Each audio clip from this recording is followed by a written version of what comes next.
476, the Goths destroy Rome. Why?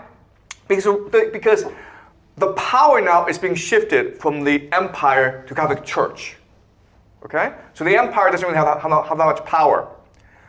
So what happens is that it recruits mercenaries to fight for them, but it can't really pay the mercenaries. So the mercenaries in response go and sack Rome. Okay? But this time in history, Rome is no longer a power. It doesn't really matter anymore. Augustine, who is the main architect of the Catholic Church, okay, he takes Paul's ideas and systemizes it. He teaches us in the city of God that the Catholic Church is out of history. It is beyond history. It is divine. Okay? So the kings can fight over the land, but it's the church who will decide who goes to heaven and who burns in hell. And that's the power of the church. One thing to remember about Europe is that there are lots of geographic barriers, which allows for diversity within Europe. Okay? That's why Europe has so many countries, because historically it's been very hard to unify Europe because of the geography.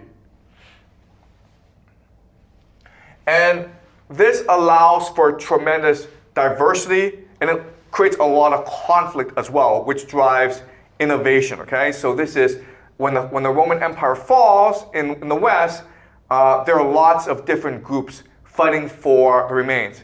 Now, what's really important to understand about history is when we say the Roman Empire rises and it falls, this is our understanding of them, okay? But from their perspective, the empire never fell because these warlords think that I'm the empire now, okay?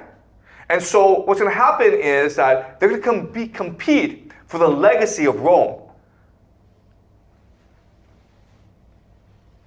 And eventually, this leads to the rise of a new power,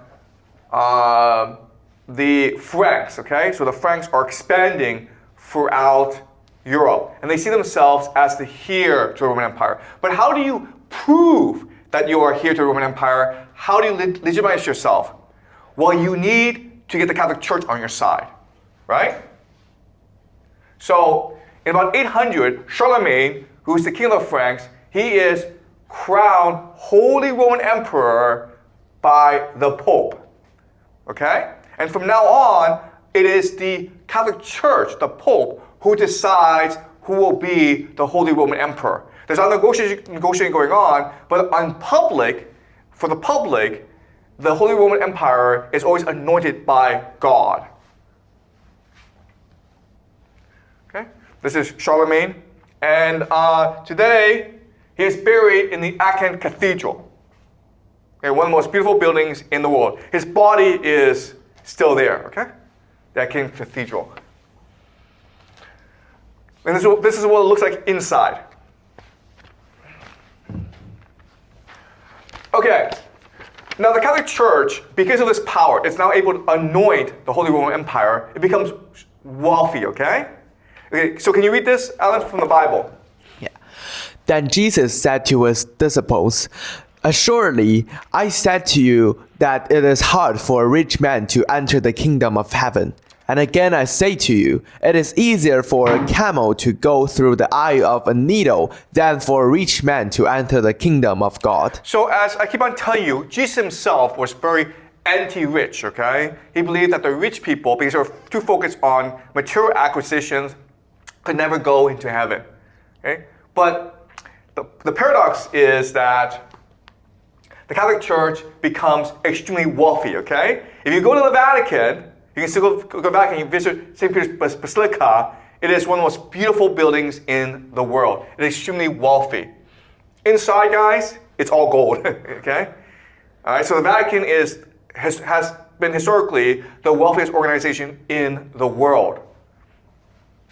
And it was able to do this because Western Europe started to become very wealthy over time.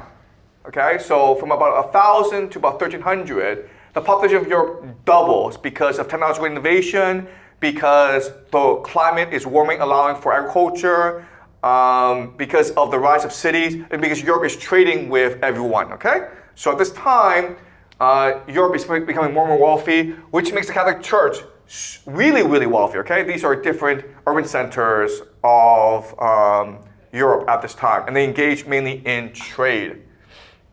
Okay, so the church becomes a much more powerful idea than the empire, okay? Why? Well, with an empire, it's the emperor who's in charge, right? But the emperor is still a human being, and therefore, he can change his mind, and he doesn't really know what he's doing.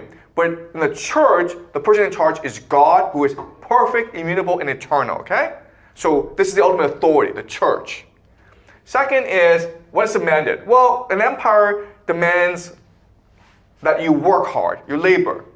But the church demands your soul, your obedience.